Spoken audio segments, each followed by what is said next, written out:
got it fun.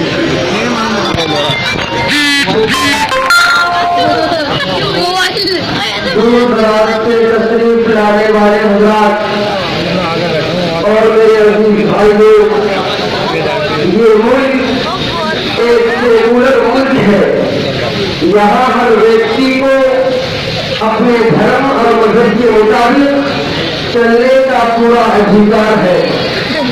उसका धर्म जो भी उसे समझता के तरीके बताता है, उस धर्म के व्यक्ति की जिम्मेदारी है कि उसके बताए हुए तरीके पर चले।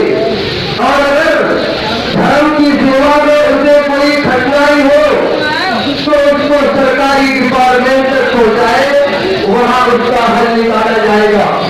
और अब मैंने एक नए भारत का इरादा किया है। यहाँ हर मनुष्य अपने जीवन का पूरा लाभ उठा सकेगा। हम गरीबों की गरीबी नहीं देखना चाहते हैं, हम उन्हें पूरी सुविधा उपलब्ध कराएंगे। और हम इस मुल्क में साइंसी और टेक्नोलॉजी पर जोर दिया जाएगा। और हम अपोजिशन में ये बात कह देना चाहते हैं कि वो हमारा एक मिशन में पूरा सहयोग दे। और हम इस कार्यक्रम के हवाले से जनता को ये बात सोचा देना चाहते हैं कि हम इस मुल्क में खून खराबा, झगड़ा और दंगा फसाद नहीं चाहते हैं। और अपोजिशन ये बात कान खोल कर सुन ले कि वो मंदिर मस्जिद का मामला उठाकर जनता को बेवकूफ बनाने की कोशिश न करे। इसलिए कि बाबरी मस्जिद का मसला कोई सियासी मसला नहीं है, ये एक धार्मिक मामला है जिसका हल या तो अदालत करेगी या फिर मजहब और धर्म के उलमा और साधु संत करेंगे। प्रणाम नेताजी, प्रणाम बेटे प्रणाम। मुझे आपसे इंटरव्यू लेनी है। तुम्हारा नाम क्या है? My name is Anil Sharma. मुझे क्या पूछना चाहते हो? आपने जनता को संबोधित करते हुए कहा कि हर धर्म के व्यक्ति को इस सेकुलर मुल्क में इख्तियार है धर्म के बताए हुए तरीकों पर चले। अगर इसमें रुकावट आता हो तो उसकी सूचना सरकार को दे और सरकार इस कानून की हल ढूंढेगी।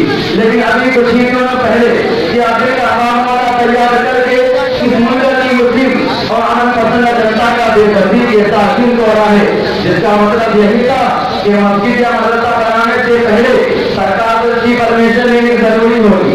उस कारादर के खिलाफ जमात उलमा हिंद ने इस मुल्क की राजधानी दिल्ली के रामलीला ग्राउंड में इलान किया।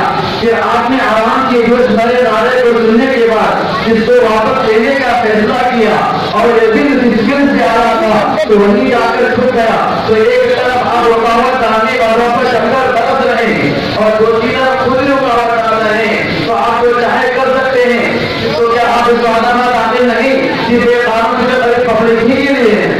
अरे तुम कैसी बेकी बातें कर रहे हो? मैं मना कब किया था?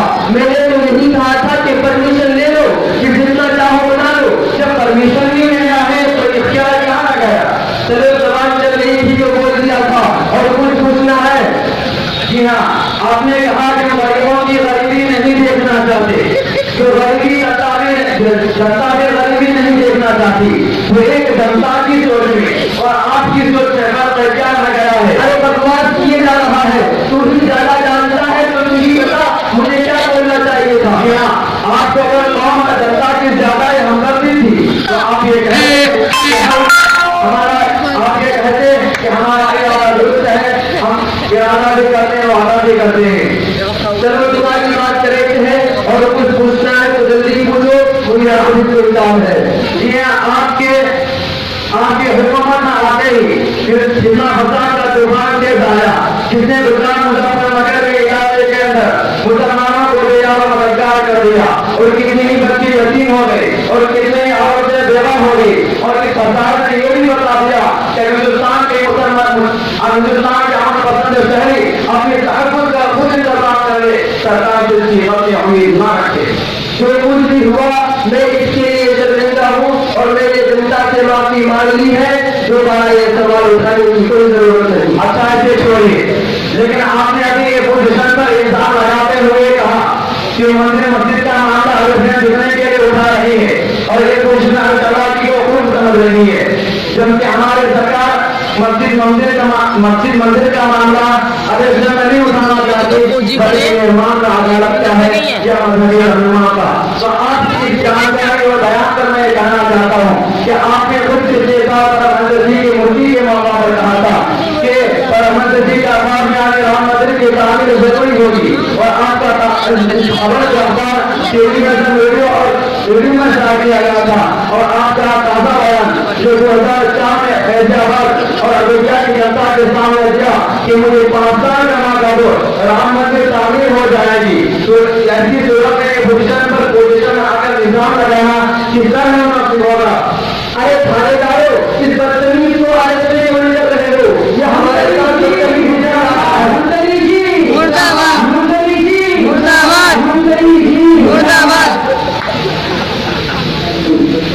اپنے تعلیم حاصل اور یادگار انٹرویو کے بعد بڑے احترام سے میں دعوت دیتا ہوں مسلم پرسنل لاہور کے صدر حضرت مولانا محمد رابع حسن نقوی صاحب کہ وہ آئے اور ہم سامعین کو اپنی غلطہ انگیز سے خطاب فرمائے.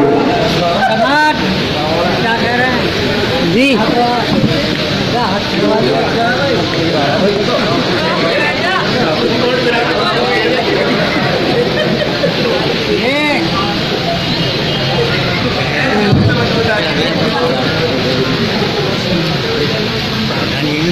الحمدللہ